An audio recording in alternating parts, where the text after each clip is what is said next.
میرے دوستوں اور بزرگوں، عذاب آنے شروع ہوئے بنی اسرائیل پر، جوؤں کا عذاب آیا، تنگ آ گئے، کھجا کر کھانے میں جوئیں، بستر میں جوئیں، بدن پہ جوئیں، کپڑوں میں جوئیں، کھیتوں میں جوئیں، تنگ آ گئے۔ توبہ کرتے ہیں یہ عذاب ٹل جائے، اب نافرمانی نہیں کریں گے۔ توبہ کی، اللہ نے عذاب ہٹا دیا، پھر وہی حرکتیں شروع ہو گئی۔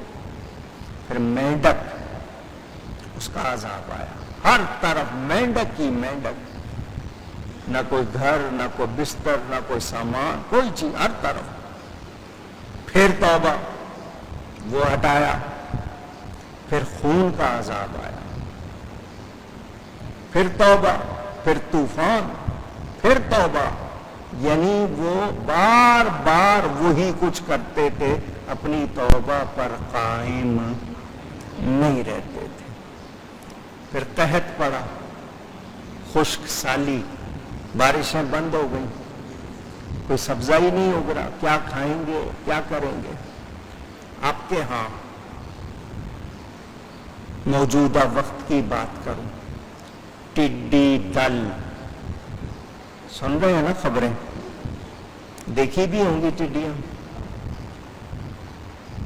آ رہی ہیں اور فصلیں کھا رہی ہیں۔ کبھی سوچا کیوں آئی ہیں یہ؟ آپ کے لیے جو کچھ اناج اگنا ہے وہ کھا رہی ہیں، نتیجہ کیا ہوگا؟ فصلیں بیکار ہو جائیں گی، غلہ نہیں ہوگا، آپ پھر ایک دوسرے کو کاٹیں گے، چوریاں بڑھیں گی، جرم بڑھیں گے۔ بھوک انسان سے کیا کچھ کروا لیتی ہے؟ کبھی سوچا آپ نے کیوں آ رہی ہے؟ کورونا آیا، خوف آیا، کوئی 5 لاکھ کے قریب بندے دنیا سے چلے گئے، کم و بیش اس کورونا کے۔ آپ کے پاکستان میں کتنے مریض ہو گئے، کتنی موتیں ہو گئیں، پتہ بھی نہیں چل رہا۔ اچانک کس کو کب کہاں سے ہو رہا ہے۔ لوگ قہوے پینے کو تیار ہو گئے، سنا مکی کا قہوہ پیئیں گے، حالانکہ وہ صرف صفائی کے لیے ہوتا ہے، بدن صاف کرنے کے لیے، اس سے جلاب لگ جاتے ہیں، زیادہ پیئیں گے تو ویسے ہی بیمار ہو جائیں گے۔ ایک آدھ مرتبہ پی لیا، قہوے پی رہے ہیں، سب کچھ، ماسک نہیں پہن رہے، احتیاط نہیں کر رہے، بازاروں میں اسی طرح۔ بھائی ایک چیز ہے، احتیاط کرنی ہے، اور ہم لاپرواہ، گورنمنٹ سختی کرے تو مشکل، نہ کرے تو مشکل۔ جس وقت ان کو نرمی دینی چاہیے تھی نہیں دی، اور جب سختی کا وقت آیا ہے اب وہ نرمی کی باتیں کر رہے ہیں، معاملہ الٹا ہو رہا ہے۔ تو یاد رہے اللہ کی طرف سے یہ پکڑ ہوتی ہے، ٹڈی دل ہو، کورونا ہو، کچھ ہو، پکڑ ہے، اور ہم توبہ نہیں کر رہے، ہم نہیں سدھر رہے۔ جس چیز کو کوئی بتا دے کہ جی اس سے فائدہ ہے، وہ 10 گنا قیمت اسی وقت بڑھا دیتے ہیں۔ حرام کھا کے بندہ کہے کہ جی حرام کی وجہ سے یہ آتی ہے بیماری، تو نے جو کھایا ہے حرام۔ ہمیں اللہ کا خوف نہیں ہے، اور جو ایمانیات کے مسئلے ہوتے ہیں تو وہ تو بہت نازک ہوتے ہیں۔ ایمانیات کے معاملے میں جو لاپرواہی کرتا ہے پھر اس کے لیے کوئی بچت نہیں ہوتی۔ یاد رکھیں، بس ایک پیغام ذہن میں باندھ لو، بچوں کو، عورتوں کو، گھر میں سب کو یاد کرا دو، گناہ ہو جائے گا کوئی، اللہ معاف کر دے، اس کی مہربانی سزا دے کے یا بغیر سزا، مگر نبی کی گستاخی ہو گئی تو خیر نہیں ہو سکتی۔ ادب کرنا ہے، نبی کا کیا کرنا ہے اور کتنا ادب کرنا ہے وہ بھی یاد ہونا چاہیے۔ حضور صلی اللہ علیہ وسلم کی مبارک جوتی اس کو جوتڑی کہہ دو گے کافر ہو جاؤ گے، اتنا نازک معاملہ۔ جوتی کا تسمہ جو حضور صلی اللہ علیہ وسلم کی مبارک نالین میں تھا، تسمہ وہ اگر ٹوٹ گیا ہے اور ہم نے اس کے لیے کوئی ہلکا لفظ کہہ دیا، ایمان چلا جائے گا۔ جہاں اتنا نازک مسئلہ ہو وہاں کتنی احتیاط کرنی چاہیے، اور بے احتیاطی کا عالم جو جس کے دل میں آ رہا ہے کہہ رہے ہیں۔ اللہ تعالی ادب کی توفیق عطا فرمائے۔ جب قوم نہیں سنبھلی، بار بار عذاب، بار بار توبہ، پھر وہی، بالآخر اللہ نے ڈبو دیا۔ موسیٰ علیہ السلام کے لیے راستہ بنایا، یہ سمجھے ہم بھی چلے جائیں گے اس پہ۔ جب موسیٰ علیہ السلام آرام سے نکل کے چلے گئے تو ہم بھی چلے۔ جب بیچ میں آئے اللہ نے پانی کو حکم دیا، مل جا، سارے غرق، بچے نہیں۔ پتہ کیا چلا؟ دنیا میں بھی آخرت میں بھی رسوائی ہوگی، انجام برا ہوگا۔ نبی کی بے ادبی کرنے والے کی کوئی بھلائی ہو سکتی نہیں۔ آپ نے یہ باتیں سن لی۔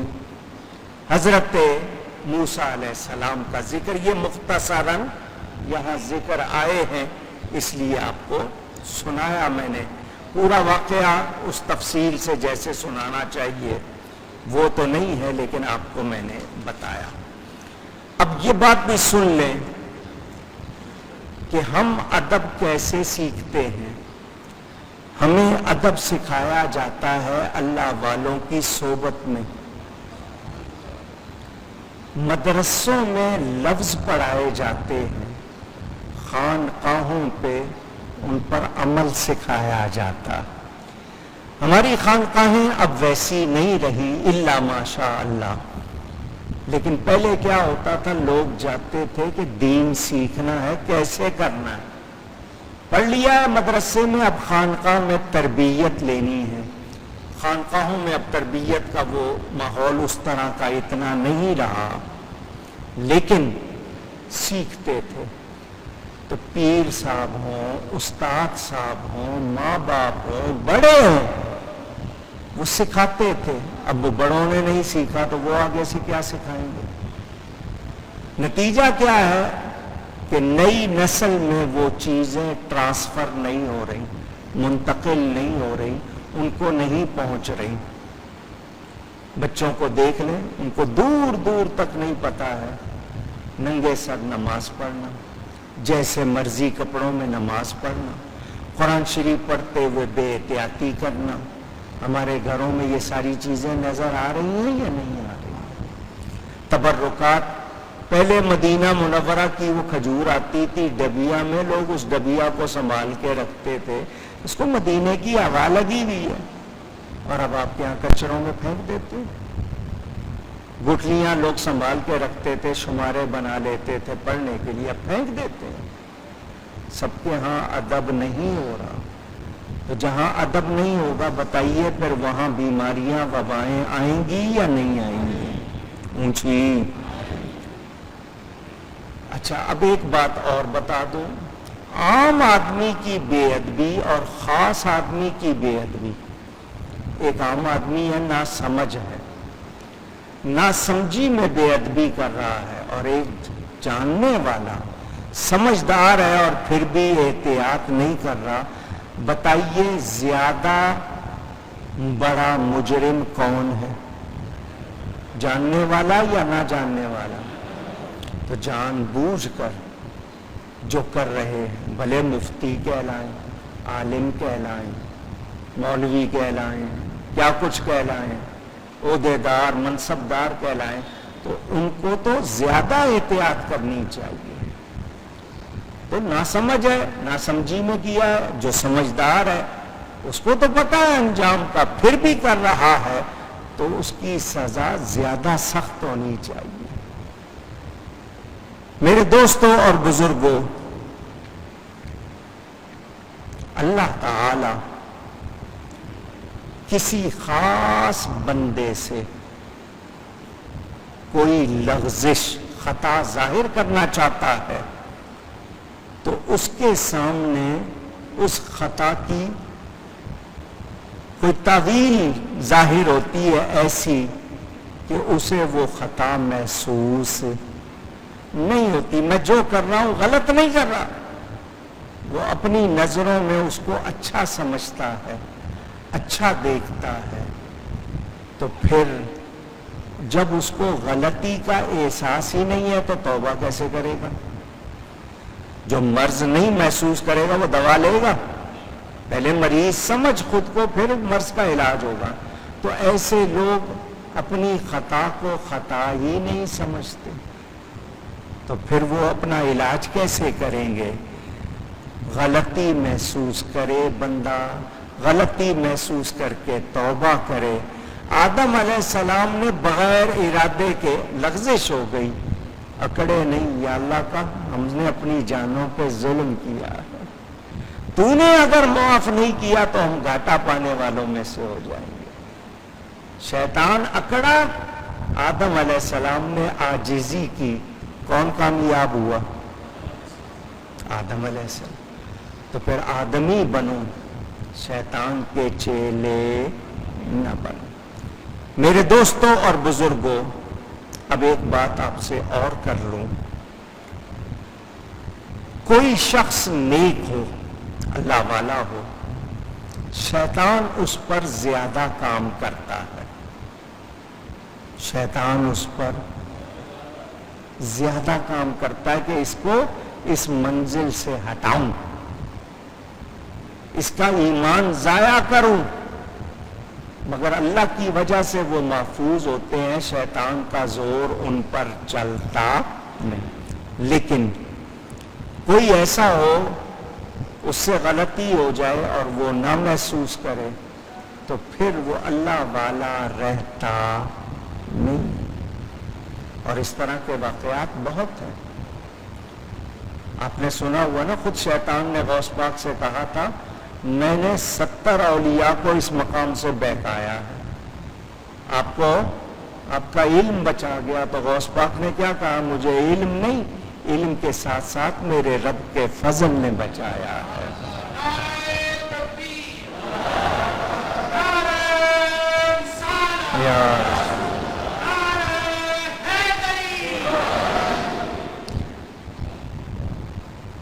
عاجزی کرنے والے کو درجے ملتے ہیں۔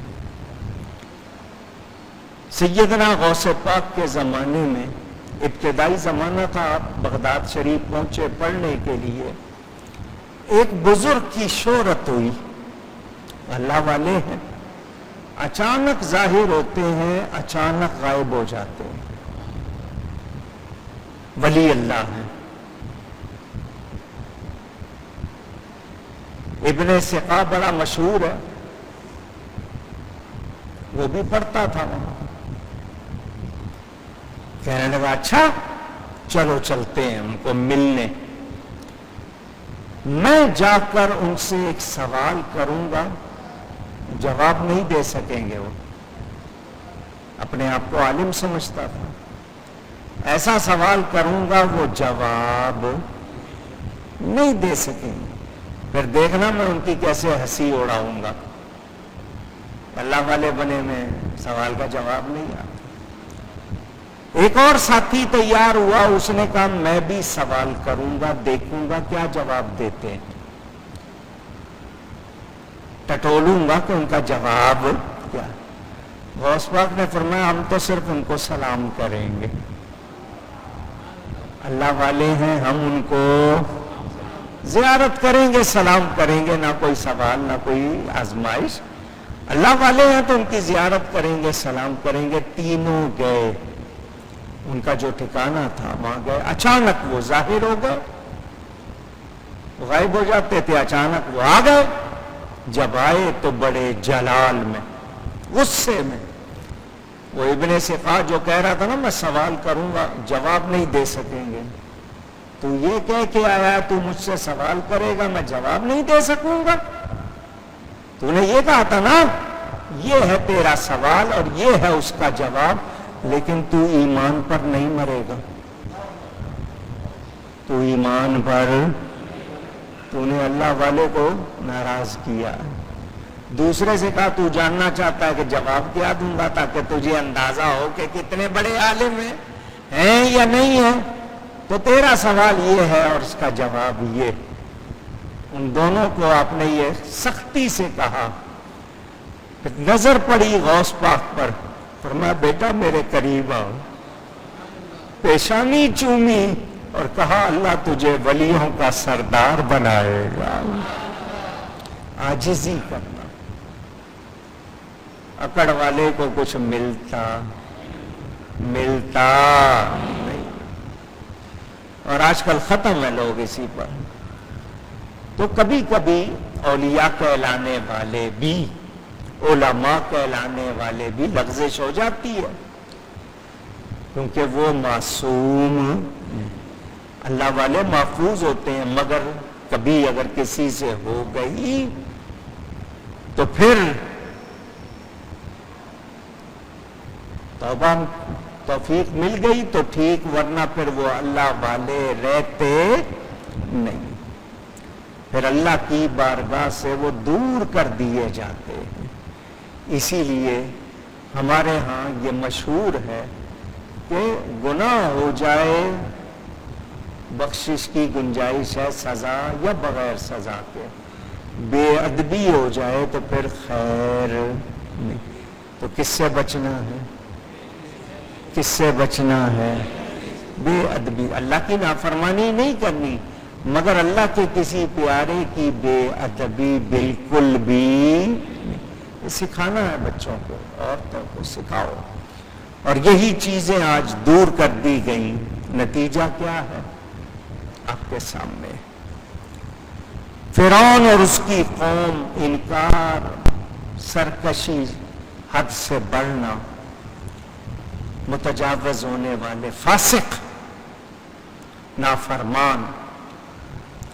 اور اللہ تعالی فاسقوں کو ہدایت نہیں دیتا. حضرت موسیٰ علیہ السلام واضح اور روشن معجزے لے کر آئے تھے. خود اپنی زبان حال سے وہ باتیں کہہ رہی تھی کہ یہ جادو نہیں ہے. جادو تو پتہ چلتا ہے جادو کیا ہے. انہوں نے پھر بھی انکار کیا. ان کے دلوں کو یقین ہو گیا تھا کہ یہ جادو نہیں ہے، مگر جھٹلایا. تکبر کی وجہ سے نہیں مانے. بعض لوگوں میں اکڑ ہوتی ہے نا، سمجھ تو آ گئی یہ بات سچ کیا ہے لیکن اس کے باوجود مانتے نہیں. تو یہ اکڑ ان کو تباہ کر دیتی ہے، کیونکہ اڑی اور اکڑ یہ کسی کے لیے بھلائی رہنے نہیں دیتی. تکبر کیا، انکار کیا تو اللہ فرماتا دیکھو مفسدین کا انجام. بالآخر عذاب آئے ان پر. یہ وقتی توبہ کرتے رہے، سچی توبہ نہیں کی اور بالآخر ڈوب کر مرے ہیں دنیا میں، اور آخرت میں انہوں نے دوزخ میں جانا ہے. ان کے لیے کوئی وہاں پر کوئی خیر نہیں. مفسدوں کی حالت برباد ہے. اہل فساد کا انجام جہنم ہے. تو جہنم سے بچنا چاہیے یا نہیں؟ یہ کفار مکہ کو بھی بتایا گیا کہ جس طرح وہ تھے تم بھی وہی کچھ کر رہے ہو. جو ذات فرعون کو اس کے لشکر سمیت تباہ کرنے پر قدرت رکھتی ہے وہی تمہیں بھی تباہ کر سکتی ہے. کیونکہ تم نے بھی وہی بیماریاں، وہی اکڑ، تم سچ قبول نہیں کر رہے ہو۔ تو یاد رکھو، سچ قبول نہ کرنے کی وجہ سے تم بھی کوئی بھلائی حاصل نہیں کر سکو گے۔ عاقل، عقل والا، اس پر کیا لازم ہے کہ وہ نصیحت حاصل کرے، نصیحت، خیر خواہی، کہ سمجھے کہ میری بھلائی کس میں ہے، وہ تمام اسباب، وہ باتیں چھوڑ دے جو ہلاکت میں ڈالنے والی ہیں، ظلم ہو، سرکشی ہو، تکبر ہو، حد سے بڑھنا ہو، شیطانی باتوں پہ چلتے رہنا۔